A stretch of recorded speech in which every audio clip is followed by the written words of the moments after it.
रउआ कली ही नसता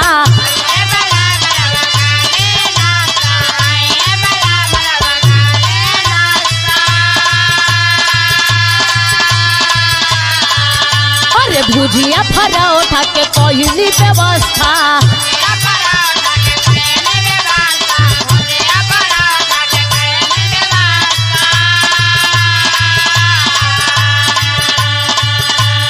आइए बलम रउआ कली ही नाश्ता भुजिया परोठा के कोई व्यवस्था बड़ी सुगर लागे तोहर लुकिया धनी अरे लुकिया धनी पहिरी जब मारेलू सुकिया धनी सड़िया बुलुकिया धनी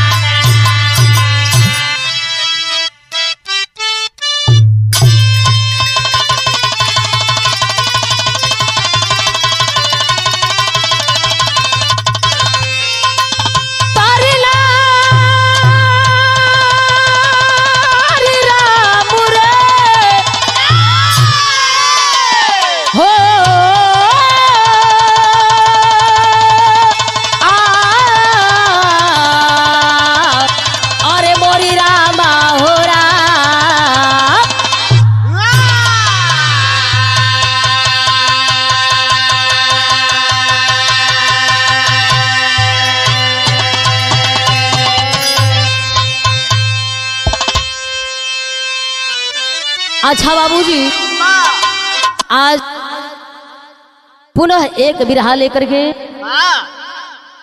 हम भोजपुरी बिरहा गायिका शिवानी शेरनी उत्तर प्रदेश सोनभद्र की धरती से एंड पूरी पार्टी एगो बहुत सुंदर बिरहा लेकर के आज पुनः Shiv Shakti music world studio में रिकॉर्डिंग खातिर आइल बानी जा। आप सभी के देख रेख में पूरे टीम के सहयोग से बहुत ही सुंदर बिरहा के कलाकार बड़े भैया ब्रिजनंदन लाल यादव जी के देख रेख में रिकॉर्डिस्ट बहुत सुंदर हमारे छोटे भाई पप्पू यादव जी हारमोनियम पर वाद्य कर रहे हैं हमारे छोटे भाई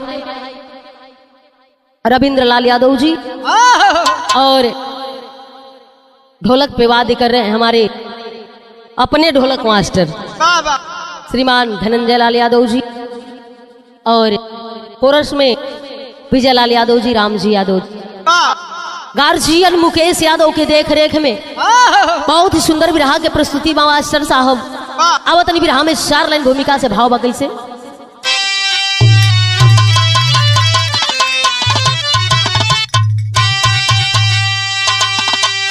कहूँ यार मैं क्या दुखित व्यंजना कैसी दुनिया ये कैसा विधान है लोग कहते हैं दानो है मानो बना कर्म पूजा जहाँ कर्म परिधान है आजकल कौन किसी पर भरोसा करे पैसा लेकर के लोगों ने सपना सजाया दरभंगा जिला में ऐसी घटना घटी 16 जुलाई लोगों को रुलाया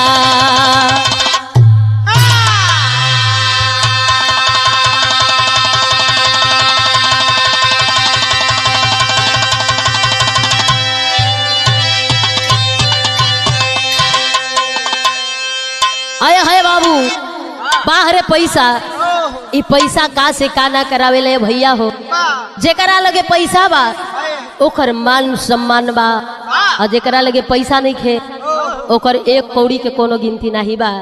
लोग बतावेलन सियान पुरनिया कहावत कहेला कि दोस्त पूछते हैं कैसे जब साथ में होते हैं पैसे। आए है बाबू लेकिन मास्टर साहब बिरहा में कव्वाली का टुकड़ा बड़ा सुंदर बा। कैसे?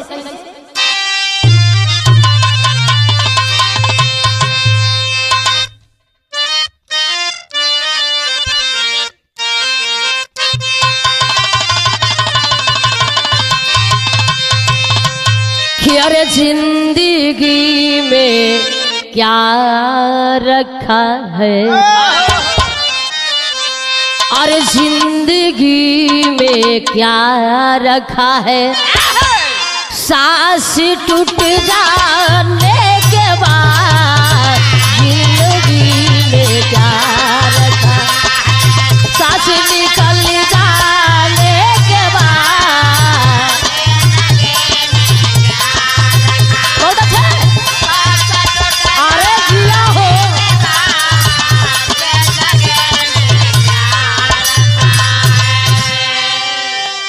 जिंदगी में क्या रखा है, सांस निकल जाने के बाद आएंगे साजन तेरे, आएंगे साजन तेरे, सावन गुजर जाने के बाद आएंगे साजन तेरे।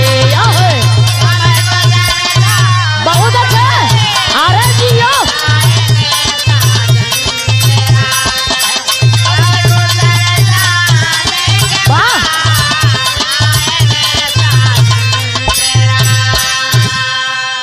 लेकिन ए भैया बिरहा में हमारे कवि जी दो लाइन भाव लिख लें। कैसे मास्टर? कि अरे आदमी का क्या भरोसा, आदमी का क्या भरोसा, मौत किसके हाथ है, आदमी का क्या। ओह बहुत अच्छे,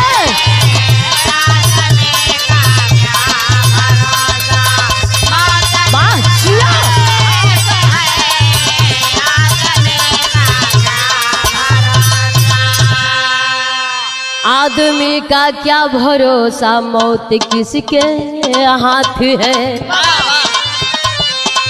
सांस थम सकती नहीं, सांस थम सकती नहीं, जब खुदा ये सबके साथ है, सांस थम सकती नहीं, जब तक खुदा का साथ है।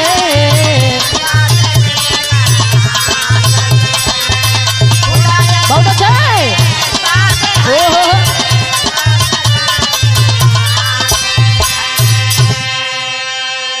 आदमी का क्या भरोसा, मौत किसके हाथ है, और सांस थम सकती नहीं जब तक खुदा का साथ है। वाह, कवि जी के कलम का लिख ले बा मास्टर। लेकिन कहानी है जैसे शुरू बा, कहानी बा कैसन, कहा के कहानी बा नजम के लाई लगावा तनी।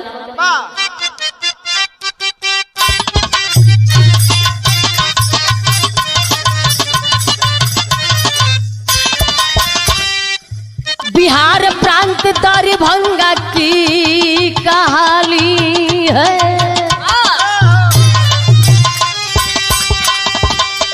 बिहार प्रांत दरभंगा जिला की कहानी है, सुनकर हादसा नैनों में आता पानी है।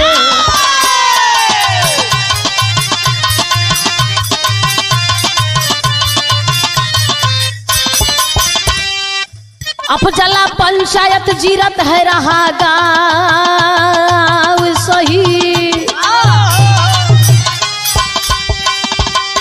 अफजला पंचायत जीरत है जहाँ गाँव रहा, पति का जीतन पत्नी का मीना नाव रहा।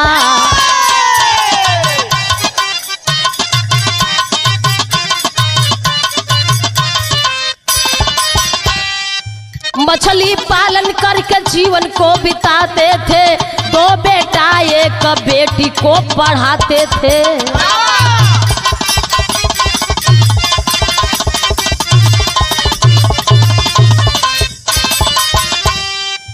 8 वर्ष पहले पत्नी साथ छोड़ चली, 8 वर्ष पहले पत्नी साथ छोड़ चली, बेटा बेटी पति से नाता रिश्ता तोड़ चली।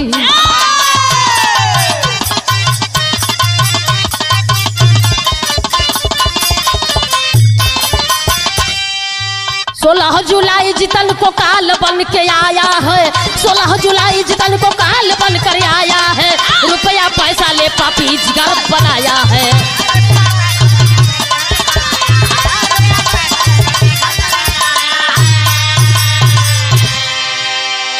कहानी के समझ लो भैया। ए भैया कहानी आपके मशहूर जिला दरभंगा से उठावल गई। बिहार राज्य के दरमियान एगो दरभंगा जिला, वही दरभंगा जिला अफजला पंचायत के अंतर्गत एक गांव बा, जोनी गांव के नाम जीरत बतावल गई। जीरत गांव के निवासी जीतन साहनी और उनकर पत्नी मीना साहनी पूरे परिवार में अपन जीवन बितावत रहलन। ए भैया मीना के आंचल में भगवान 3 गो फूल बिखेर दिहलन, 2 बेटा 1 बेटी। बेटा के नाम मुकेश साहनी, छोटा बेटा के नाम संतोष साहनी, और 1 बेटी भगवान दिहलन जोनी बेटिया का नाम बड़ी प्यार से रिंकू साहनी रखलन। बाबू ए भैया बड़ा हंसी खुशी परिवार बीते लगल। कुछ दिन बीतल बा, ए बाबू प्रमाण मिला है जीतन मल्लाह जाति के रहलन, मछली पालन करके बचवन के अपने खर्चा, अपने परिवार का खर्चा उठावत रहलन। बाबू ए भैया वही मछली के बेच करके अपने 3 बचवन के पढ़ावत रहलन। धीरे धीरे समय बीते लागल, और जब समय बीते लागल तो भैल का मास्टर तर्जबाई जा।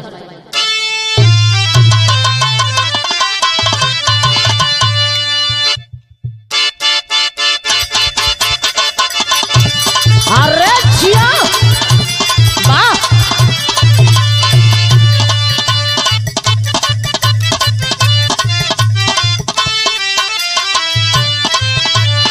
हमारे मास्टर साहब तर्ज का इशारा कैलन। बड़ी बड़ी लोग गीत के गा के छोड़ दहलन। नवा 9 दिन पुराना 100 दिन वो आई लो कने से कने चल गई। कोनो गवैया गौले रहल, का गौले रहल मास्टर? पानी हम नहैले या शैम्पू से, अरे पानी हम नहैले या शैम्पू से, आवा तारे सैया सखी टेम्पू से। अरे जिया हो वाह वाह, अरे विजय लाल जी। लेकिन कुछ दिन पहले ये शिव शक्ति इंटरवर्ल्ड स्टूडियो में आकर के ये गलवा के ठीक उल्टा हम गौली शिवानी शेरनी के 61 वाली गीत लगल। नौकरी करेला रोज पूना में, अरे नौकरी करेला रोज पूना में, पूना में घूमेला बलमुआ गाड़ी लूना में।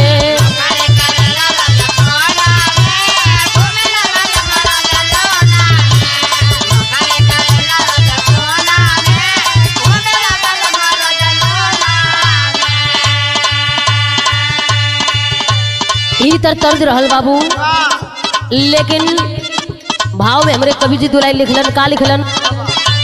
धीरे धीरे मुकेश सयान भइले, अरे धीरे धीरे मुकेश जब सयान भइले, मैट्रिक पास करे के प्लान कइले।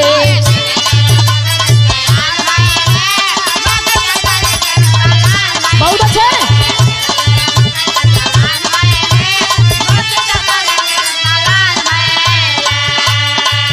बड़का लड़का जीतन साहनी के बड़का बेटवा मुकेश साहनी जी धीरे धीरे जब सयान भइलन, और जब सयान होखे लगलन, पढ़ाई लिखाई चालू बा, पढ़ाई लिखाई चालू बा। इधर तैयारी मैट्रिक का करत हुवन, मैट्रिक का तैयारी भइल, लेकिन बतावल गेल आगे का 19 साल के जब भइली उमरिया, छोड़ के पढ़ाई धइले मुंबई के गड़िया।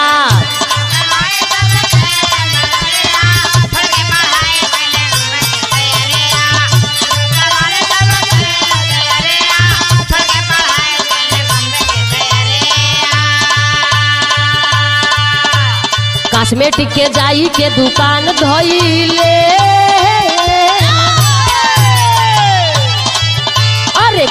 कॉस्मेटिक के जाई के दुकान धइले मैट्रिक पास करे के प्लान कइले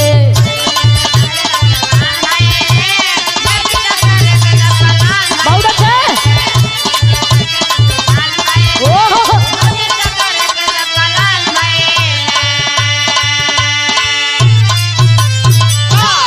ए भैया बड़का लड़का मुकेश साहनी जब मैट्रिक पास कैलन तब पढ़ाई में मन नहीं लगत मन में विचार उठत बा कि अब हमरा पढ़ेला लिखेला से कोनो अफसर बने के बा ए भैया एक दिन प्लान बना करके मुंबई चले गए और जा करके कॉस्मेटिक के दुकान में काम करे लगलन जब कॉस्मेटिक के दुकान में काम करलन तो इधर भइल का मास्टर तर्ज कर मुनाबाग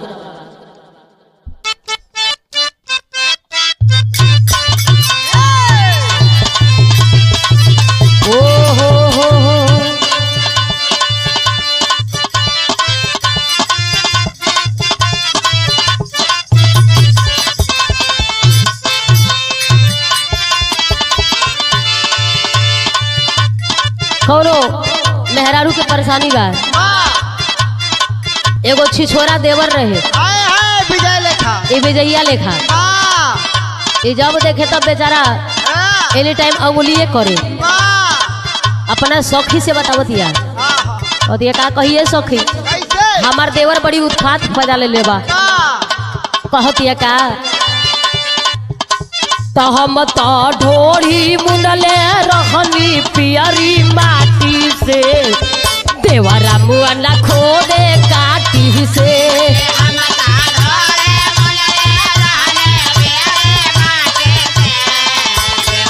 बहुत अच्छा अरे जिया हो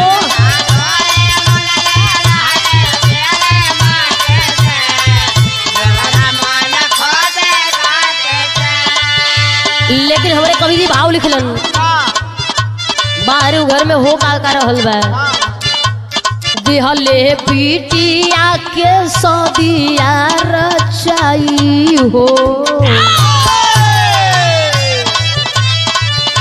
तो दिहले पीटिया के सदिया रचाई हो भोरवे विदाई कइले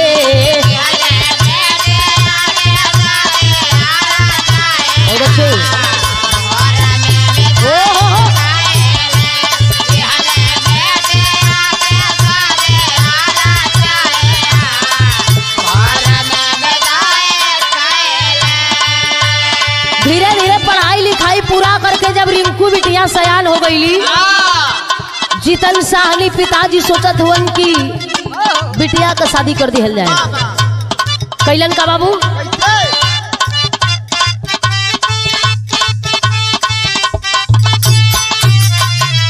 धीरे धीरे बीते लागल खुशी में समैया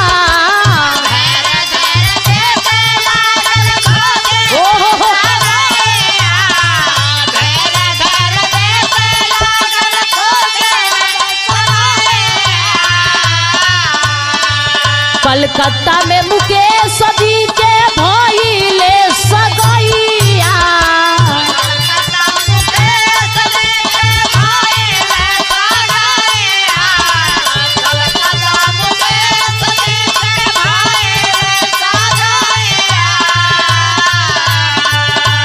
तबले साथ छोड़ी दिहली मीना माई हो भोरवे विदाई कइले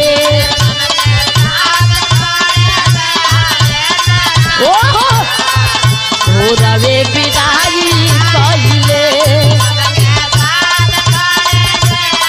मीना माई हो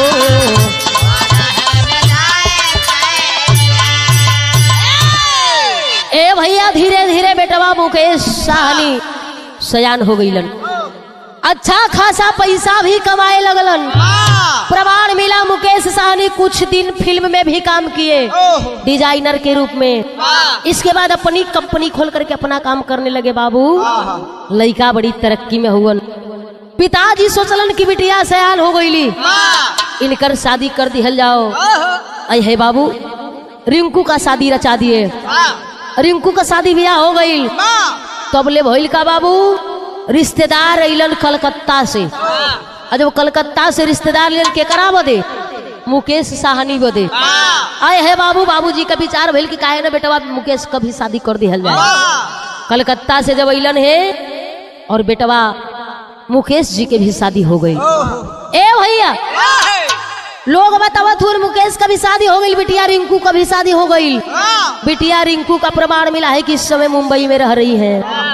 अब वही मुंबई में बेटवा साहनी जी मुकेश जी रहत हुआ। लेकिन भैल का मास्टर तेरी के लाइन बात,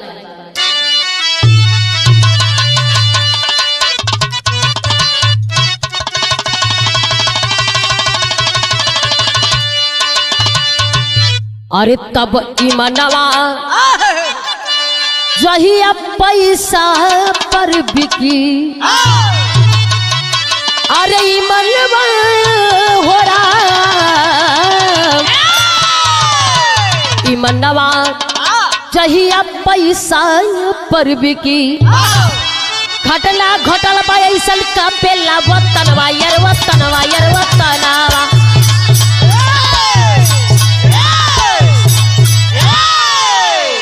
ईमानवा जहिया पैसा पर बिकी, घटना घटल बा ऐसन का पेला वतनवा। ईमानवा जहिया पैसा पर बिकी। बाहर पैसा, ये पैसा का से का करावेला ये भैया। लेकिन भैल का मास्टर साहब पहपट का लाइन बा,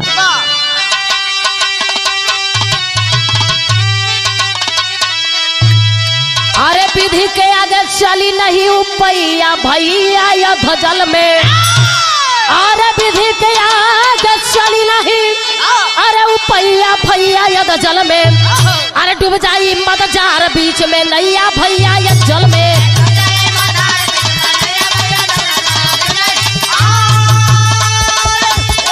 बहुत अच्छा है।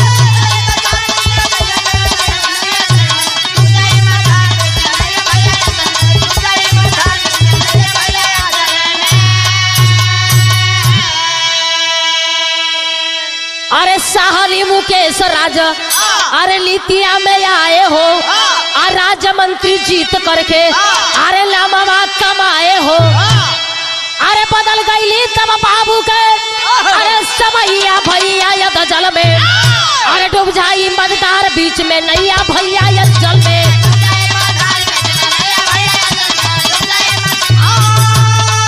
बहुत अच्छी।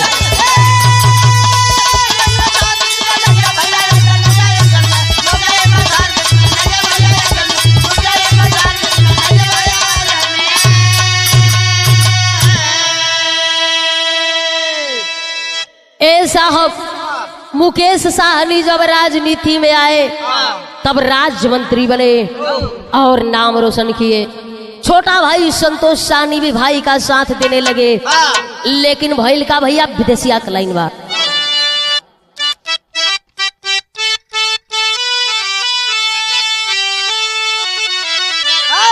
प्यारे धीरे धीरे बीतल कुछ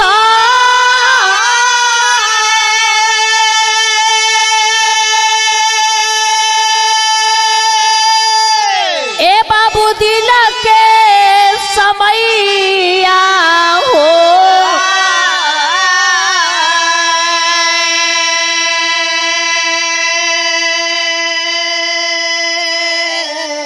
अरे कपर पकाला मेरा राय लगल बाबूजी।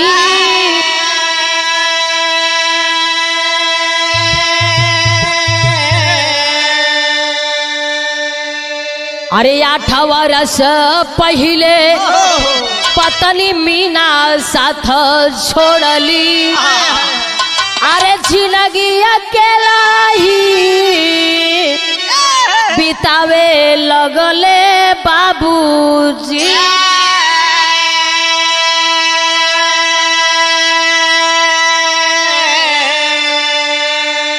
अरे तब जीतन साहनी के भैली।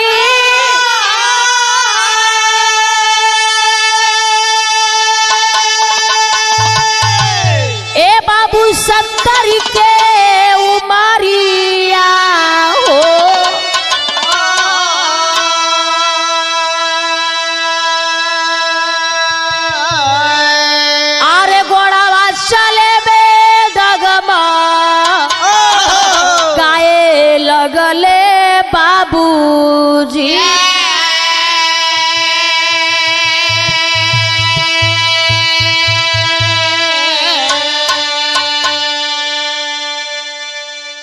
आए है बाबू, हाँ समय बीते लागल, प्रमाण यह मिला 8 वर्ष पहले पत्नी मीना साहनी ये दुनिया छोड़ के चल बसी बाबू।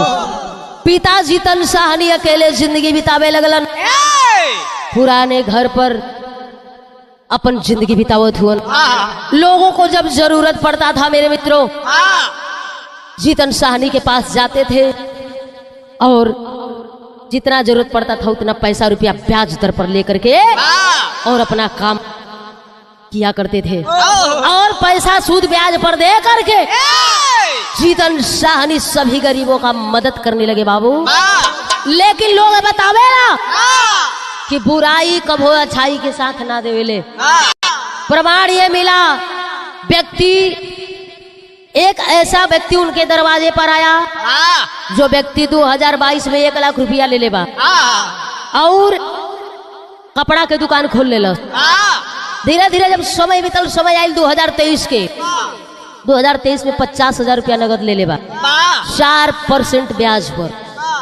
ए भैया, पैसा तो ले लेलस जरूर, लेकिन पैसा देवे के नामे नहीं खेले। धीरे धीरे समय बीते लगल, पिता जीतन साहनी जी तैयारी में होन कि हमार लोनवा दे दा, सुधिया दे दा, कम से कम मुरवा ना देवे तो सुधिया बेजवा दे दा।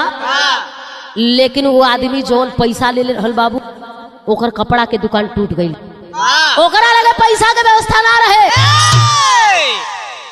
लियान को कहलसला साहब हमारा कागज रख लगी रे, जब हमरा लगे पैसा होई हम आई अपन कागज ले जाई। कुछ दिन बीता है बाबू, और जब कुछ दिन बीतल बा आ करके जीतन साहनी के सामने कहलस साहब हमरा लगे पैसा नहीं, पैसा नहीं खे, हम खाए खाए बेगन तबाह बनी। एगो काम करो, हमार कागज दे दो, हमके जब पैसा होई तलियान के तोहार भर दे। जीतन साहब कहल ना, हम 1.5-2 लाख रुपया तोहके फ्री में दे दे।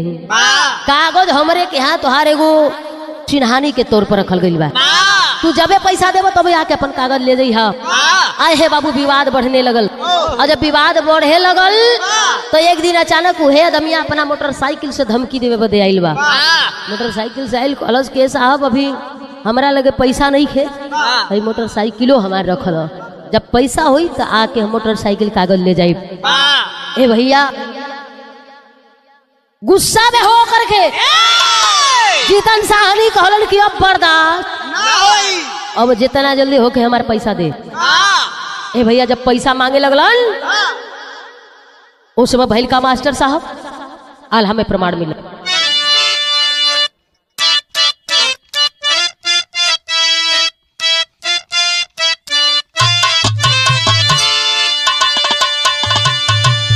करती न सोमवार के 8 बजे रतिया भैया,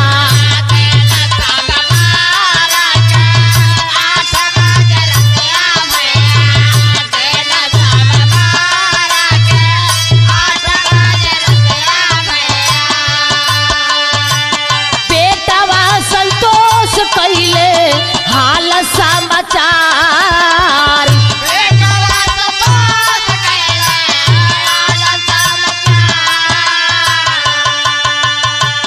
कहेले कि बेटा तोहरी सदिया रचाई बहमहू,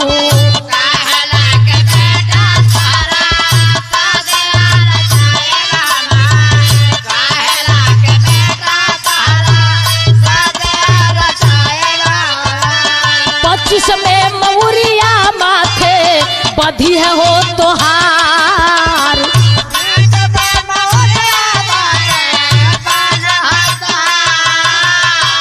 कर्जदार धमकी जीतन साहनी के सुनावले भैया,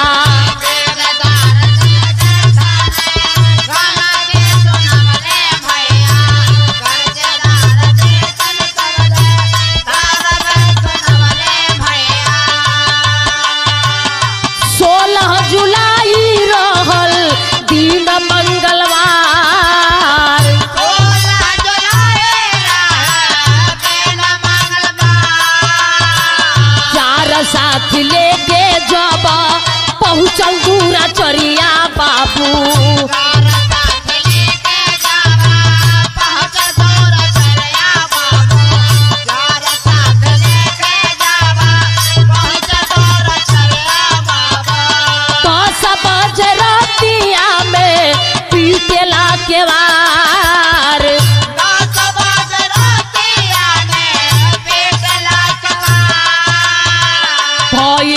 बारात 1:30 बजे के समय आए भैया।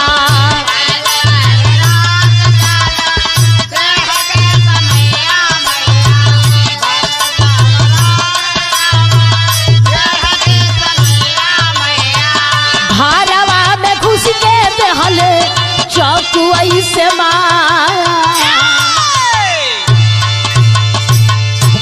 ए भैया, एक दिन पहले सोमवार के छोटका बेटवा फोन पर बात कैलन अपने पिता जीतन साहनी से लगभग 8 बजे रात्रि में।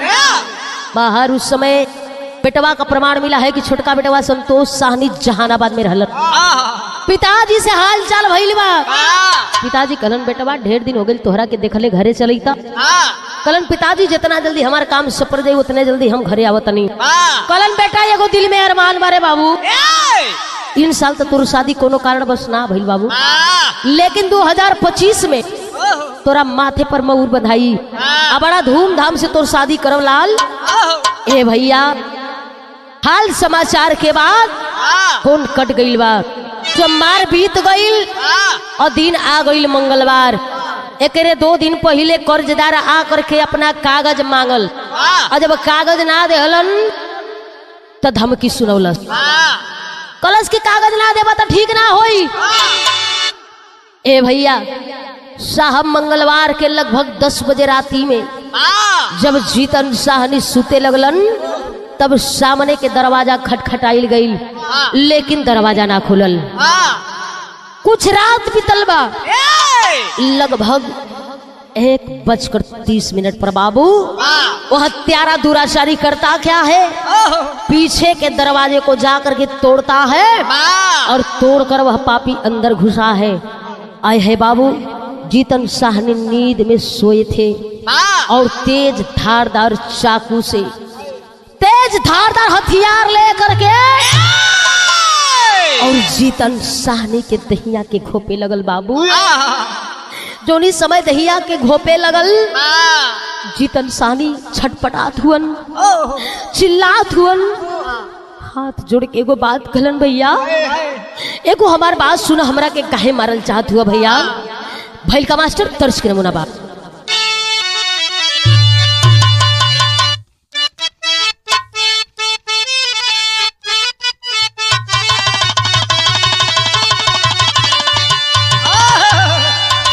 बबुआ विजय हो ऐजा तनी एगो हमरा कैसेट के गीत लगल।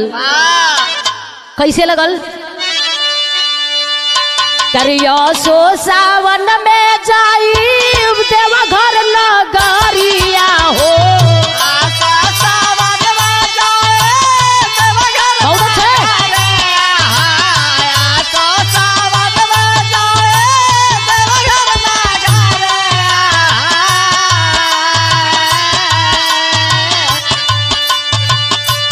सो सावन में जाई देवघर नगरिया हो, कि नदी हो गेरुआ तला सड़िया सजानवा हो, कि नदी हो गेरुआ तला सड़िया बनानवा हो, कि नदी हो गेरुआ तला सड़िया सजानवा। लेकिन ए भैया जौनी समय वो दुराचारी पापी मारे बदे पहुंचल हो जीतन साहनी जी के आवास में। आए हे बाबू उस समय हाथ जोड़ के एगो बात कहलन। का कहलन? हाथ जोड़ के विनती करे जीतन साहनी हो, हाथ जोड़ के विनती करे जीतन साहनी, हाथ जोड़ के विनती करे जीतन साहनी, हाथ जोड़ के विनती करे जीतन साहनी हो, मार जानी हमारो पारनवाए बाबूजी हो, मार जानी हमारो पारनवाए बाबूजी हो, मार जानी हमारो पारनवाए बाबूजी। हे भैया जोली समय वो पापी दुराचारी उनके कमरा में पहुंचल बा बाबू और तेज धारदार चाकू निकाल करके जब वार करे के शुरू कैलस। जीतन साहनी रोवत हुन हाथ जोड़ के कहलन साहब ए भैया हमार जान मत मारा भैया, तोहरा के जवन चाहिए हम दे देव लेकिन हमार जान मत मारा। लेकिन वह पापी ना मनलस बाबू, पेट में कई बार चाकू से वार कैलस। प्रमाण मिला है ऐसा मरलस बेचारा के कसाई बाबू के पेट से अतड़ी तक बाहर आ गया मेरे मित्रों, और मार कर वह पापी फरार हो गया। आए है बाबू जब सुबह 7:30 बजने लगल उस समय गांव घर के लोग दौड़ करके आए हैं, दरवाजा खटखटा रहे लेकिन दरवाजा नहीं खुल रहा है। कैलन का बाबू पूरा परिवार दौड़ करके अलन है, पीछे के रास्ता पर जब जाके देखलन तब पीछे के दरवाजा टूटल रहे। आए है बाबू अंदर जाकर के जब देखते हैं तो जीतन साहनी की लाश पड़ी है। तत्काल पुलिस को सूचना देते हैं मेरे मित्रों, पुलिस आइल बा, मौके पर खबर दिया गया फोन द्वारा मुकेश साहनी जी को जो कि मुंबई में ठहरे हुए थे। संतोष साहनी छोटे बेटा को भी फोन द्वारा खबर दिया गया। तमाम नेता बड़े बड़े विधायक सांसद मौके पर जुटने का काम किए। अहे बाबू जब ही खबरिया सुन ले बा रिंकू बिटिया हो मुंबई से, जब ही खबरिया सुन ले बा बाबू रो करके छछन करके आके पौआ पकड़ के रोवत बा। कहस बाबूजी माई तो बचपने से छोड़ के चल गल रही, लेकिन हमके विश्वास रहे कि जब तक बाबू बाड़न तब तक हमरा के आशा बा के नहीं हर पूछी। आज तोहरो साथ छूट गई, आखिर तोहर के करा से दुश्मनी रहे। लोग उंगली उठा रहा है कि न मुकेश साहनी का किसी से दुश्मनी था, न उसके छोटे भाई का किसी से दुश्मनी था, न उसके पिता का किसी से दुश्मनी था। आखिर यह घटना हुई तो हुई कैसे? लेकिन भैल का मास्टर साहब खड़ी के लाइन बा।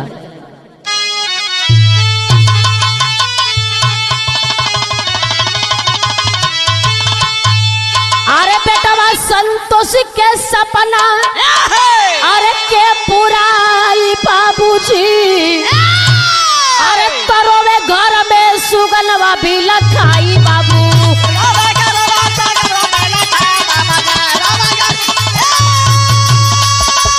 बहुत अच्छे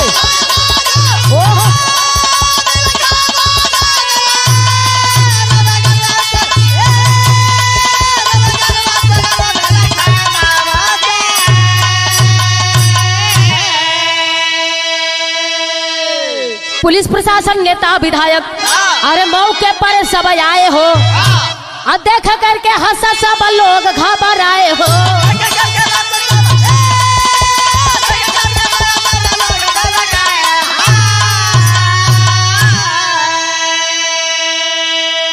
अरे पोस्टमार्टम भइले DMCH में जाई बाबूजी, अरे तरोवे घर में सुगनवा भी लखाई बाबू।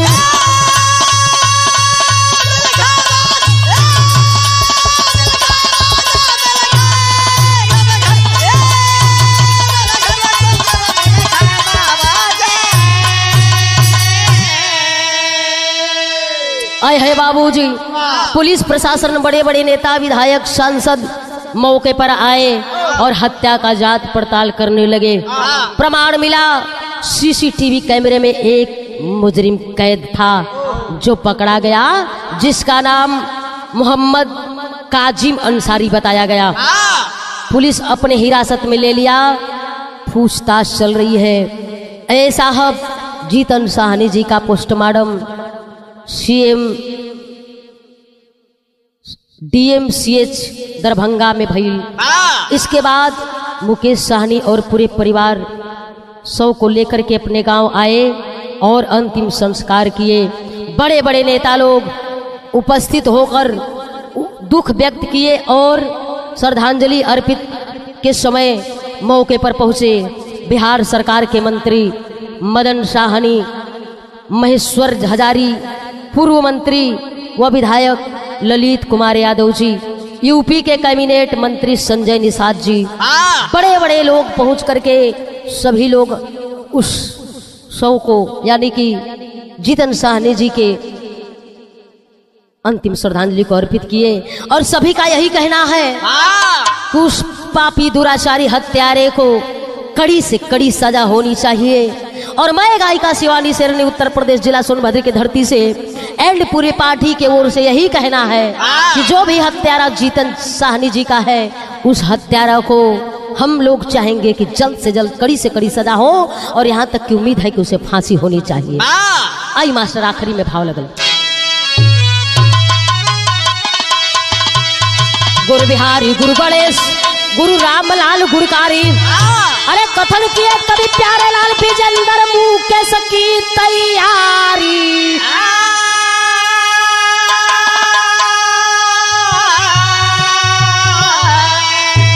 अरे तबई मनवा चाहिए पैसा पर बिकी, अरे मोरे रामी मनवा चाहिए पैसा पर बिकी।